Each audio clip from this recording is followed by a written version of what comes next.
Greetings, fellow Rotarians. Welcome to our virtual Foundation Gala. We are delighted that you have joined the party as we celebrate our foundation tonight. In fact, we are celebrating you. Thank you for your contribution to the foundation. No doubt many of us have been missing our fellowship these past months as we cope with restrictions and isolation. Tonight, though, we are joining Rotarians from 43 districts across our zones, 28 and 32, which includes all of Canada, Alaska, northeastern and northwestern United States. This year, we have experienced challenges like never before in our history. Our world has changed, and in some instances, quite drastically. Who would have predicted that some of our areas of our district would still be in lockdown 1 year later? As Rotarians, we promise to do good in the world. The Rotary Foundation is really the engine that helps fund our projects. Due to the current pandemic and other world disasters, there has been an increased demand on the Rotary Foundation. Even though donations have increased slightly, demands for grants from around the world have more than doubled this year.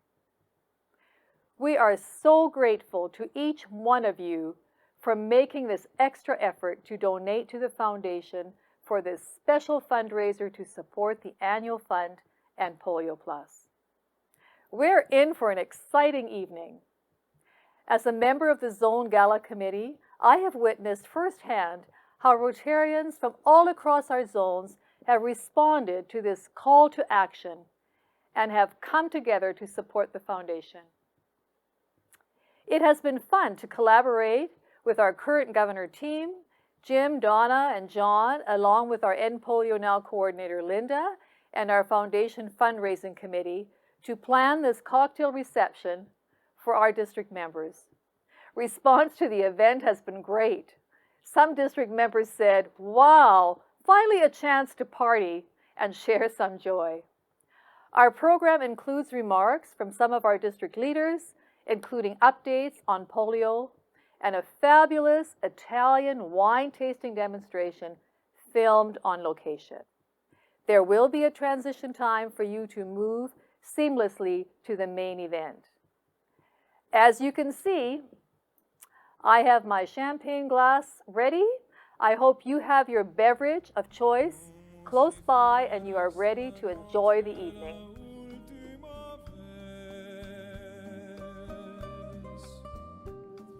It is now my pleasure to introduce our Governor, Jim Ferguson. Did you know when Jim was first confirmed as the incoming governor, he made history? He was the first governor whose home club was a virtual club, the Rotary E-Club of Canada won. Jim and I chatted about how different and enjoyable it would be for him and his wife Jocelyn to travel from their home in Skelton Lake to the far northern clubs like Yellowknife and Hay River in our district. As a pharmacist, Jim is very knowledgeable about healthcare and medicine.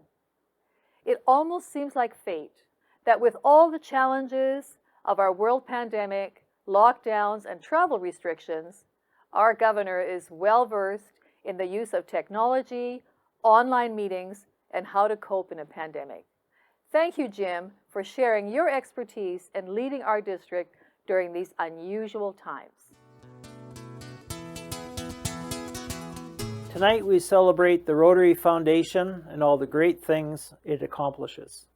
The mission of the foundation is to enable Rotarians to advance world understanding, goodwill, and peace through the improvement of health, the support of education, and the alleviation of poverty. Since the realization of his initial dream by Rotary International's sixth president, Art Klumpf, in 1917, the Rotary Foundation has spent more than $4 billion on life-changing sustainable projects. In our district, Foundation Chair Tim Shields has been busy all year presenting to our members and answering questions about how to utilize the money that comes back to our district to be used for our club's community and global projects. It's a very unique situation and really the basis for all the good that we do in the world as Rotarians. The money that we donate to the foundation eventually comes back to the world districts and the Rotary clubs in those districts, either through district-designated funds or to be used as global grants. Our district clubs can partner up with other clubs in the world using global grants to make the world a better place. For instance, the Rotary E-Club of Canada 1 was able to spearhead a $100,000 US water pipeline project in Sabarana, Honduras, starting with just an initial club donation of only $8,000 Canadian. We partnered up with other Rotary clubs and the Rotary Foundation to build a new water pipeline and also a state-of-the-art water treatment plant, with local training on how to upkeep the system to make the community's water supply safe and disease-free for years to come. Throughout our district, when talking to clubs about their projects, you'll hear many more stories on how the Rotary Foundation has made people's lives so much better. On behalf of District 5370, welcome and enjoy tonight's gala.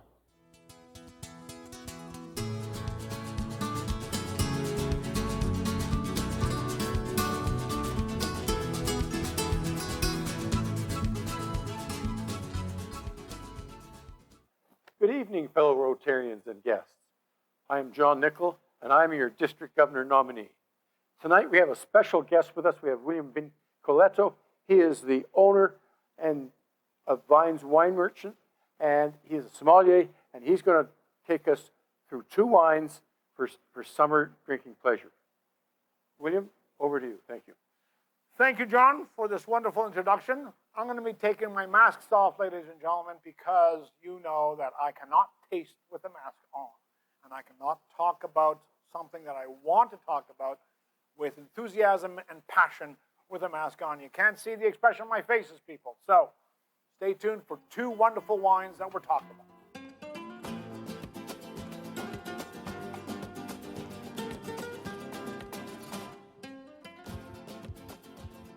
So, ladies and gentlemen, welcome to our tasting tonight, our virtual tasting.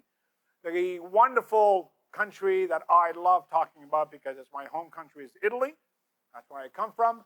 And of course, Italy, as you can see by the map, is a long boot. It's a wonderful peninsula divided by 20 different wine regions. And each region has its own history. We got thousands of years to talk about in a very short period of time.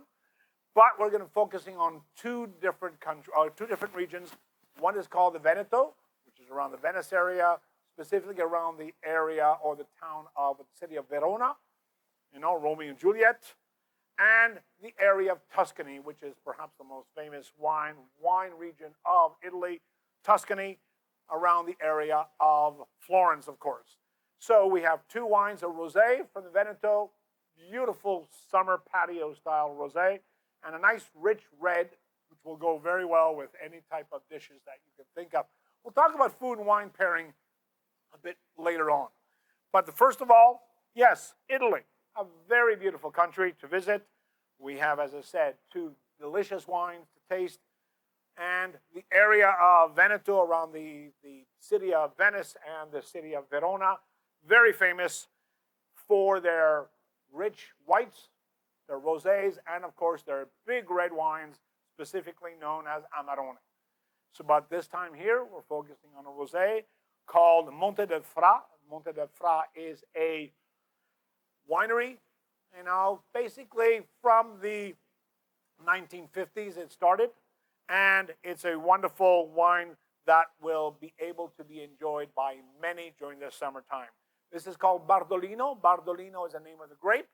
And it's a Chiaretto. Chiaretto is the name of the rosé style. Chiaretto means clear in Italian, so it's light, fragrant, but full of strawberries and cherries, but it's going to be dry on the palate. So a lot of times when we talk about rosés, we think about the rosés or the American-style rosés called blushes. This is a dry rosé. And mostly when we use the term rosé, we think about wines that are quite dry in texture and taste. So we have this, it's already chilled, and we have it on ice. So we have 3 glasses. We're going to be inviting basically our Ingrid and John to taste with me to find out how. I know I'm going to be talking about color, I'll be talking about smells, I'll be talking about the profile and the taste and the palate level. So let's open this beautiful wine up. And as you can see, Monte del Fra is a 2019 vintage. So the 19 is a young. You don't want your rosés to be old or aged. You want them to be as fresh as possible. So Monte del Fra, Bardolino Chiaretto 2019. The nice thing about this wine here is also done in the screw cap. Easy to open and easy to enjoy. So let's pour some wine in the glass. We don't need much to sample it. John? Okay. And of course, when you smell the wine, you always nose it. You pick up the nose, pick up the glass, stick it in your nose, and just inhale. And in breathing in, so that you can turn around and get that strawberry smells, that cherry smells, and so forth. You know, so pick it up, rotate it, turn it, rotate it, and then when you taste it, keep it in your mouth for 4 or 5 seconds, rotating your palates, breathe in at the same time. I know you can make faces, and as I always say, when I used to teach the sommelier program, the more faces you make, the more respect you get. Because in that way there, you turn around and you say, and you get the full flavors of the wine itself. So,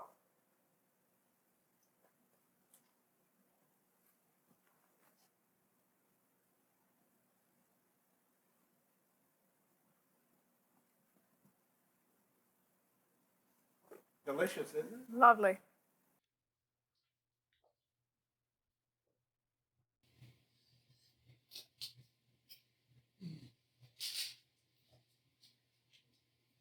You know, William, that would be a great wine on the deck this summer. Exactly, Marvelous. absolutely. You taste it, breathe in, swallow it, and then you get the finish of the wine. So there's 3 elements. There's a few elements that you can think about. The dryness of the wine, which is nice and crisp. That's what you want to have it. What also you want to get is the fruit flavors of the wine. So this is all full of strawberries and red cherries, raspberries, very light in texture. The weight of the wine is important to think about. You know, how light it is, how heavy it is. And then, of course, the finish of the wine, how long it lasts. This, being a rosé, is not going to be a long finish wine. It's going to be, you can have it in your back of your mouth, and as soon as you swallow it, it's gone. And that's what makes it nice and short, but flavorful at the same time. It does not lean the red wine. On the other hand, when we taste the red wine, we'll have a much longer finish and a much heavier weight profile to it.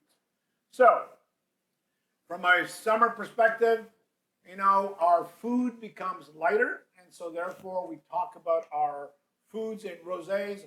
I always love to think about the salads, especially with pomegranate vinaigrettes, with cherry vinaigrettes. You're looking at your eye tuna, for example. You're looking for a little duck breast, a cold duck breast, basically, at the salad format. You're looking also at salmon. Grilled salmon with rosés is very, very nice. You don't need a big red wine with that. So the lighter the foods, the lighter the wine. And that is one thing that we always talk about, is we talk about the food and the wine to make sure that the wine is equal component to the food weight and profile textures. So you don't want the wine to overpower the food. You don't want the food to overpower the wine. You want to enjoy them both. So tonight, as you taste them, think about the food. Think outside the box. Don't always think about, oh, well, I have to have the white meats. You know, you can have a beautiful little cold duck breast. You know, you have eye tuna, which is very, close to raw, which is very pink. You can have pork tenderloins. You can even have basically a lot of shrimp and crustaceans with this and so forth. So this is what's wonderful about this wine here. It has a large spectrum of foods that can go and to be enjoyed. And make sure it's nicely chilled. And make sure, as my grandmother always used to say, is that, you know, whatever you start, you should finish. So enjoy this wine with the rest of your evening. Make sure you have, if you have anything left over, it will keep in the fridge for at least another day. No problem, you can have it the next day with enjoyment. So cheers to this beautiful, wonderful rosé, and enjoy. Hopefully you'll all enjoy, you'll all pick up some wine and enjoy it as much as I do tonight. So I'm gonna have another little sip because I can't say no to another little sip. And cheers.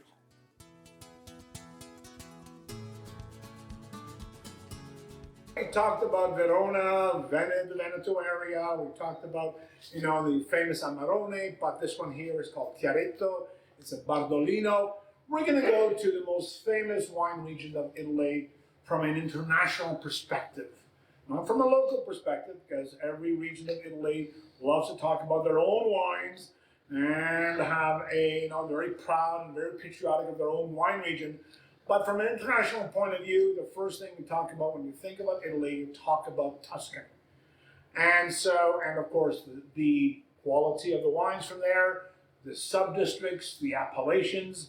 And here we also talk about a style of wine that we now know a lot about, and that is what we call the Super Tuscans.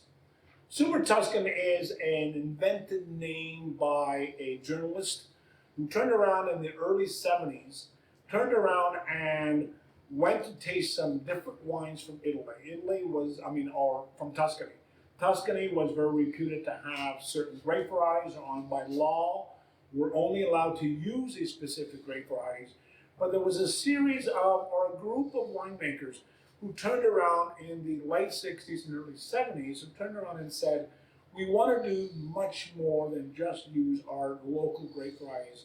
Why can't we use other grape varieties from around the world? And of course, the most famous were, of course, the French grape varieties, the Cabernet Sauvignons, the Merlots, the Syrahs, and so forth. And the law in Italy did not accept that. They turned around and said, you can make anything you want, but we're not going to recognize it from a quality perspective.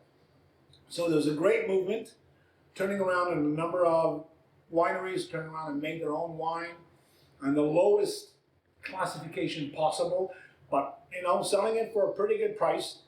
And one international reporter turned around and went, you know what? These wines taste like Tuscan, but they taste like Super Tuscans. And the name clicked. And so nowadays, when you walk in Tuscany and you taste these wines that are local grapes, but blended with international French grape varieties like Cabernet Sauvignon, like Merlot, like Syrah, and other ones, they are classified overall as a Super Tuscan element. So tonight we are going to taste a wine from that style. It is from Tomasi. Tomasi is a very well reputed and well recognized winery, actually from the Verona area, but they have some little plots from the Tuscany area. They have some vineyards in the Tuscany area. And this is called Rompicollo. It's a Poggio al Tufo, Rompicollo. And it is Sangiovese, which is the name of the grape, which is internationally Chianti style or Tuscan known. And then there's a good percentage of Cabernet Sauvignon to it. So this is what we call a Super Tuscan blend. So Sangiovese is a grape variety well known. It's the most important grape variety in Tuscany. But the addition of Cabernet Sauvignon gives it more of an element of richness and of heaviness and of tannins on the mouthfeel. So we're going to be tasting this one here. This, of course, the first one was 2019. This is a 2017 vintage. So a bit older, of course. Red wines have an ability to age longer, which is nice to see. So you can hold your red wines for a few years. We all know that wine is I would say, just like us. We're born, we grow, we reach our peak of maturity, and after a while, we fade away. The same thing with wine. Wine has a life cycle. And this wine here, like many reds, have a good life cycle. They don't last too long, but some of them will last a lot longer, and other ones are made for the now moment. This one here is fully matured. It is nice to have it now. So we're going to be tasting two glasses here, one for John, one for myself. And as you can see, while the first one was salmon tinge. This is a full red version. The one thing also is nice to know is that all rosés are made with red grapes. Bagolino is a red grape. It's not a white grape because you need the skins to give color to the wine. The longer the skins are in contact with the juice, the darker it becomes. So here we have a lot longer skin contact, and so therefore we know that it's very nice and deep red, ruby red color. So John, I'm going to give you one. I have this one here. So again, same one, same thing for our white wines, our red wines, our rosés. We twirl the glass. We allow the wines to breathe a while. In red especially, we want the wine to breathe, and so therefore I opened it an hour before our tasting, and making sure that it allows the wine to open itself up. You can decant it.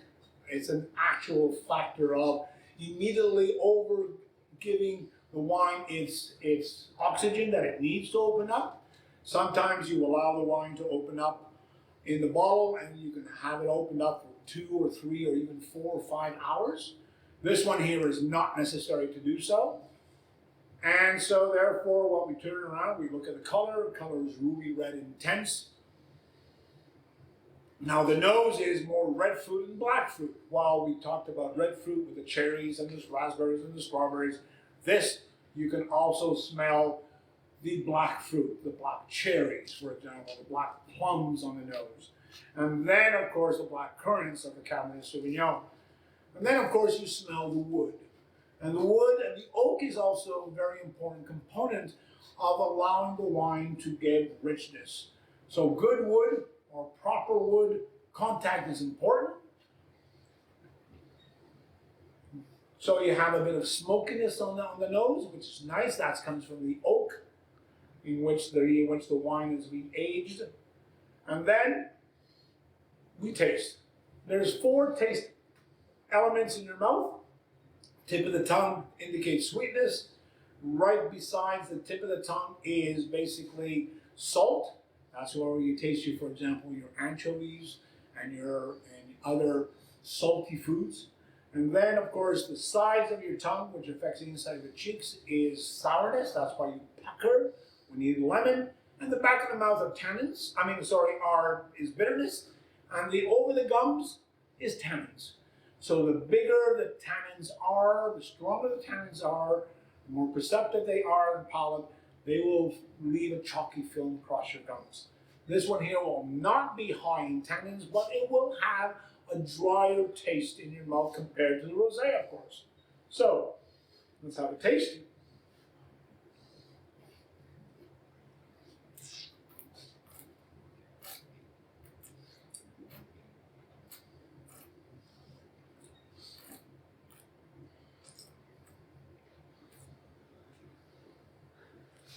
You wish your wine around your gums. By moving it, by swishing around the palate, all the 4 taste areas are imbued with wine. And then you swallow it, you breathe in, you see how long the finish is. On the rosé, the finish was short, was here. This, you can taste it all the way down to your chest area. So the weight of the wine is bigger, and therefore your foods become bigger. You want the weight of the wine to be equal to the weight of the foods. You don't want the wine to overpower the foods, or the food to overpower the wine. You want to taste them both. Excuse me, but when you walk into a restaurant, you're paying for both. And so therefore you want to enjoy both. So therefore, to wish around, keep it in your mouth for 4, 5, 7 seconds. Give the wine the element of expression. And that's what you want to do. So John, what do you think? Well, William, when they use the term super Tuscan, they nailed it right on the head. This is a beautiful wine. It would go with any meal in the summer. What a wonderful choice. Thank you very much. Oh, you're welcome. Absolutely. You know, it's an amazing thing to turn around and say that wine shows the expression of truth in a certain sense.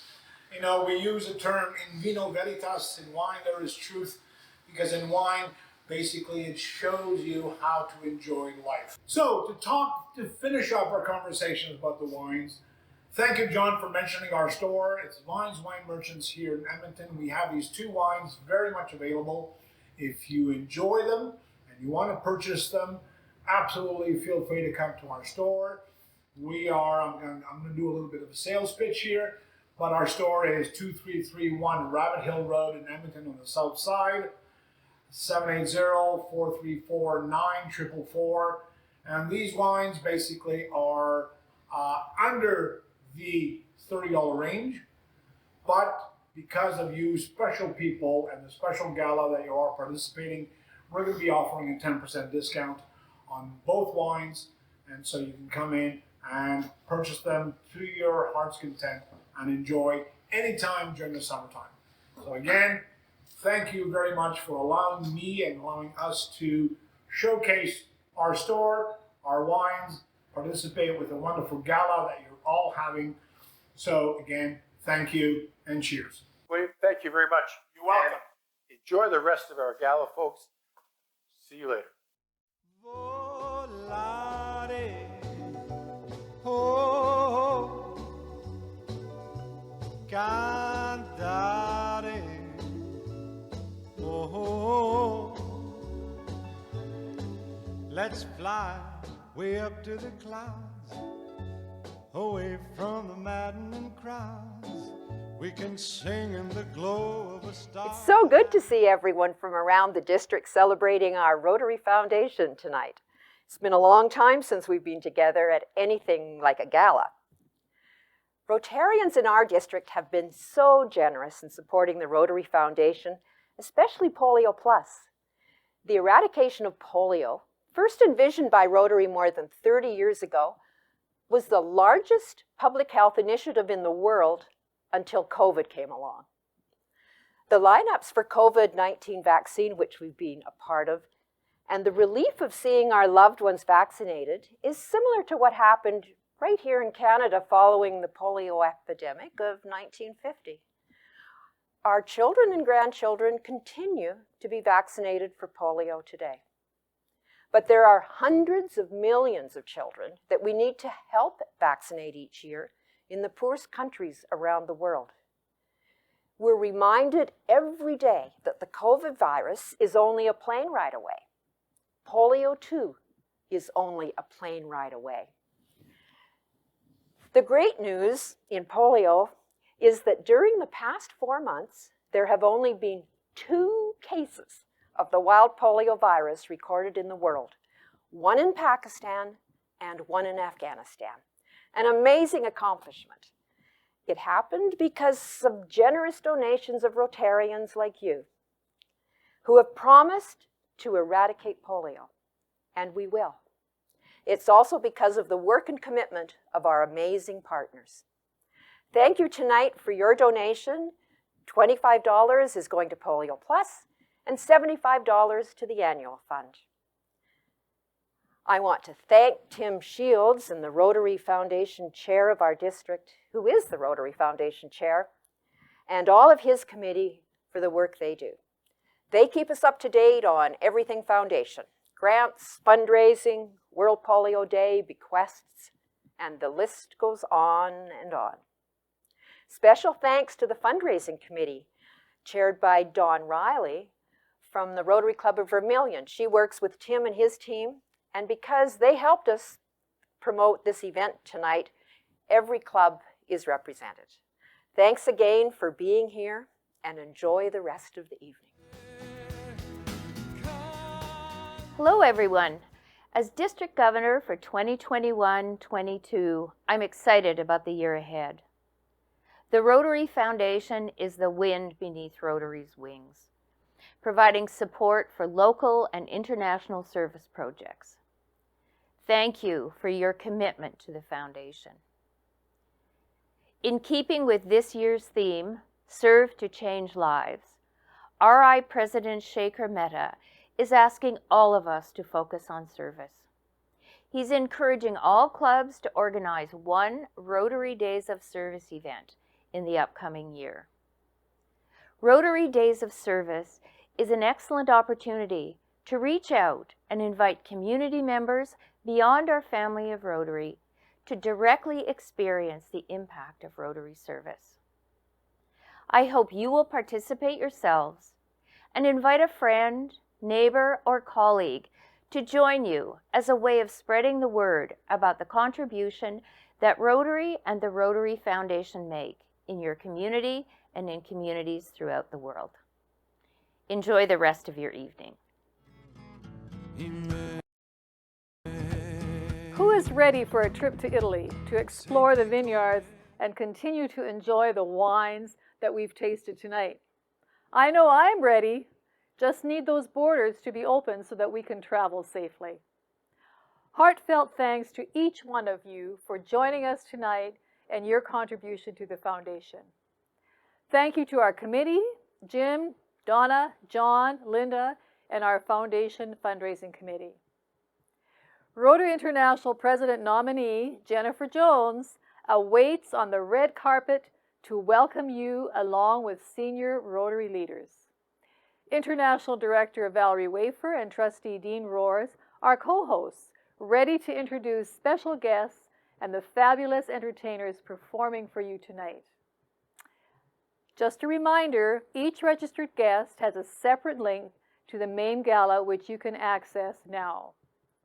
Cheers to you. Enjoy the main gala.